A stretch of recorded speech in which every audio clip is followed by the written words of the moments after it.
Hey y'all, Tanya Brewington here. I want to get started by talking about the reason why I talk about this issue where people have this painful, difficult, challenging, or even toxic relationship with their mothers. And the reason I do it is because I too was one of those people who had that kind of relationship with my mother. The truth is, I don't have that relationship with her anymore because I've worked on it.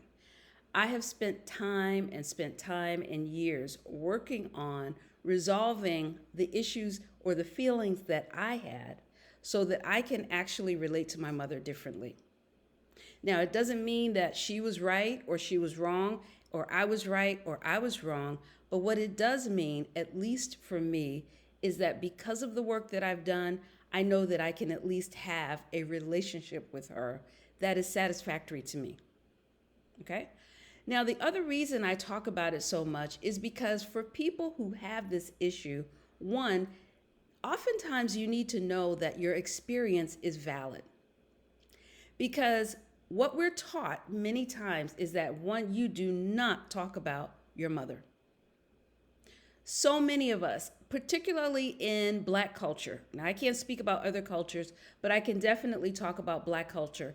The expectation is you would never say anything negative about your mother, regardless of what she might have done or regardless of how she was with you. And so, because of that, those of us who've had the experience have suffered in silence. But you need to know that your experience is valid. And the fact that you have this experience and you're truly willing to look at it means that you're willing to do what it takes to actually clear this up within yourself so that you can have a better relationship, not just with your mother if you choose to, because you might choose not to, and she might no longer be alive, so you can't choose to have a different relationship with her. But whatever you choose to do in your relationship with your mother will logically impact and positively impact your relationship with anyone else that you're connected to, because it's a relationship.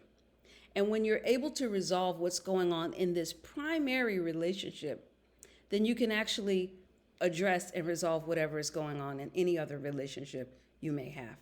That's the first point. Your experience is valid. Number two, you need to know that you're not in this thing alone. There are so many people out here, men and women, who have difficult, challenging, and toxic relationships with their mothers. And when I talk about it, when I begin the process of talking about it with people that I know, either one, it's them, they've had that kind of relationship with their mother for whatever reason because of things that happened when they were children, or two, they can tell you about someone who has.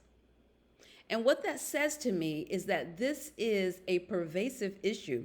And even if you're one of those people who studies scripture and you're like, no, but the Bible says, there are instances, even in the Bible, where this is discussed. So so I would say, don't think that this is not a common thing. And it happens across culture. It's not just in one group, one ethnic group, one race, or anything. This happens across cultures. It happens across races. And so you need to know that you're not alone in this. And because you're not alone in this, you're not the only one, there is a solution for you. There is a way that you can get out and change either the dynamics that you have with your mother, or change yourself in such a way that the dynamics don't matter. 3, you also need to know that regardless of your relationship with your mother, particularly in the past or even right now, currently, you are valuable and you're worthy of whatever it is you desire to have in your life, despite what might have happened in that relationship. Despite your feelings of lack or your feelings of unworthiness, despite the fact that you might not have felt loved from your mother, despite the fact that you might not have received what you really and truly needed from your mother or anyone else in your direct family, despite all of those things, you still deserve and you to have whatever it is you desire. and you're worthy of it. I think one of the biggest things that we find, or that we are concerned about, or that we feel, if this is our experience, is that somehow there's something that's so wrong with us that we're not worthy of basic stuff like love and care and concern. And we're not worthy of the need for security and stability and all of those things that come along when you see people who've had this kind of relationship with their mom, where everything is good, where to them their mom is the best thing since sliced bread, because their mother lets them know that they're valued and they're worthy. You deserve what you want to. You deserve your desires. And it is possible for you to get them. 4, the effect of this, of having had this experience, it either is or it has impacted how you've experienced the world. And what that means is the way that you show up in the world is directly impacted by the relationship that you had with your mother. And so if you've thought of yourself as unworthy, or you've thought of yourself as less than, or you didn't think anyone really valued or respected you, then you carry all of that out in the world whenever you approach people, because that's what you feel on the inside. And because it's what you feel on the inside, you have no choice but to show up that way with people in the way that you engage with them. And they are responding to what you're giving them. And so the more you have these feelings of unworthiness and unloved and I don't deserve to have what I want, you're going to get more and more and more experiences that will say to you, yep, you're right. Yep, you're right. Yep, you're right. And unless and until you make a decision, a conscious decision to change how you are taking in whatever that experience is, then you're always going to have these experiences. You're always going to have people who are approaching you as if you're unworthy. And it doesn't mean that you are. It just means that you're sending out a vibration that they're responding to. And because of that, you continue to think that there may be something wrong with you. And this is particularly challenging if you are a CEO, if you're an entrepreneur, if you are a professional. Those are particularly challenging. It's challenging for anyone. But if you're in if you are in that particular space, and in either of those roles, the reason it's so challenging is because when you're in that space, you have to perform at a certain level.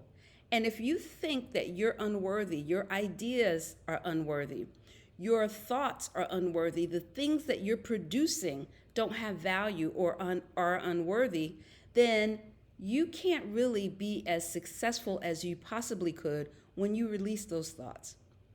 When you change them, when you replace them with something else that lets you and the world know, hey, I'm here. Whatever I produce is valuable. And because I am here and I want to make a mark, if that's your goal, then everything that I'm doing is intended for that purpose. And if you don't feel worthy of it, then no matter how big, how experienced, how talented you are, you won't actually accomplish what you're setting out to accomplish unless and until you can resolve this issue that you have with your mother. And the 5th thing is, it is totally possible to be at peace with your mother. The reality is you have to take responsibility for the process of healing. And the healing is for you. It doesn't matter if your mother changes or not. The healing is for you. When I embarked on this journey, at first I thought, maybe I should tell her to do something too. But I began to realize, because I was doing so many other things at the same time, that this really was about me. It had nothing to do with her. And what I mean when I say that, because the behavior is what she's given to you, particularly when you're young, and you have responded and shaped your perception of yourself based on what she's done.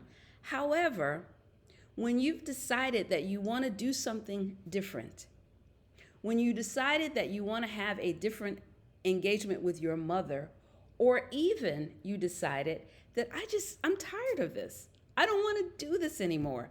Maybe you do want to have at least a modicum of, or some semblance of a relationship with your mother before you both, pass on, before you transition, before you both die.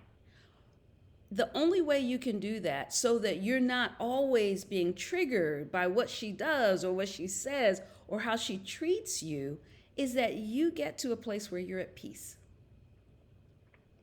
And when you're at peace, it doesn't matter what she does. You're no longer triggered. And when you're no longer triggered, then you know that you're in a place where you can address her, you can deal with her.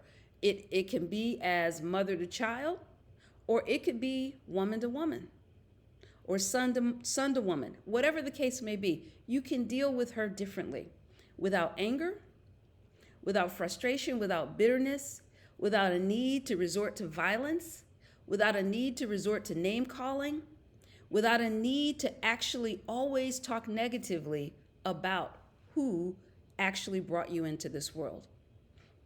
And I'm going to speak specifically to who brought you into this world. But when I say mom, your biological mother may not have been the only person who raised you. It might have been grandma, or your grandmother, your mama, whatever you call her. It might have been her. It could have been an auntie.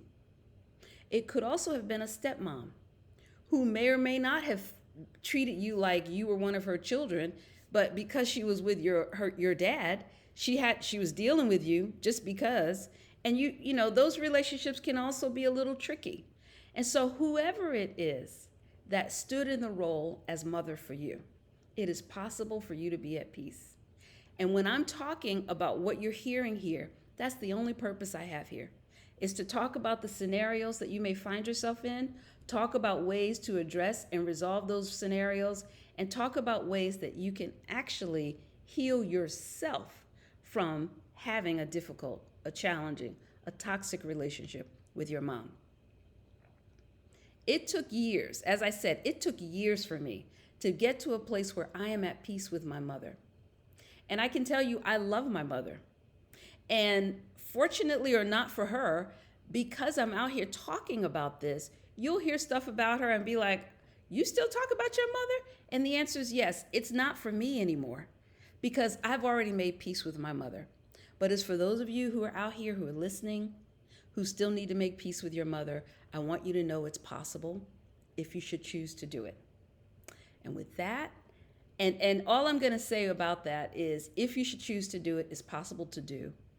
But you have to be willing to do the work, and it takes a while, and it also takes a lot of introspection. You have to be willing to do this work. And in the process, you have to be willing to let your mother be who she is. You can't change her. The intention is not to change her. The intention is to change yourself so that you can actually have whatever kind of relationship you decide you're going to have with your mother. And when you're ready for that, then we can talk a little bit more. But these videos will be out here, and I'll be out here talking about this again. So I'm going to look forward to seeing you again on the next video. So subscribe, continue to listen, and make sure you respond. Let me know what you think.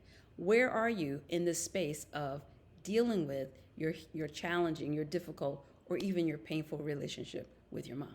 Take care, y'all. Bye for now.